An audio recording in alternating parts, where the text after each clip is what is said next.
For today's video mga day, nagpaalam tayo, punta tayo na Rawabi para kumain. Ayan, dito sa Rawabi, dito kami mahilig talagang mamili ng pagkain, lalo na tinatamad kami magluto. Lahat ng gusto nyo, lahat ng mga kakainin nyo sa bakery or sa mga ulam-ulam dyan, ay may tititag 10 lang. Dili po na ako maingon nyo, presko ang ilang mga isda diri. Kahit mag-ikot-ikot kayo, ay maraming promo dito sa Rawabi. Kahit saang branch dito sa Qatar. Ayan, yung paborito naming beef sisig. Ayan, ano lang yan, kano yun. At saka itong rice. Rice is life mga day. And then, itong lumpia. 350 lang isa, 4 pieces. Kayo na mag-convert. Times 15 yun na. And then, barbecue. Chicken barbecue tag size lang ang isa. So, hindi mawawala din ang ating soft drinks. Ayan. Ngayon lang ako nakakita ng soft drinks dito na bote. So, test.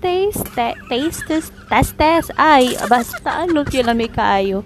Huwag ato ang barbecue. Ayan. Abi na mo gatay sa sugod, pero dili di siya pure chicken gyud siya. Lami kaya siya tag size.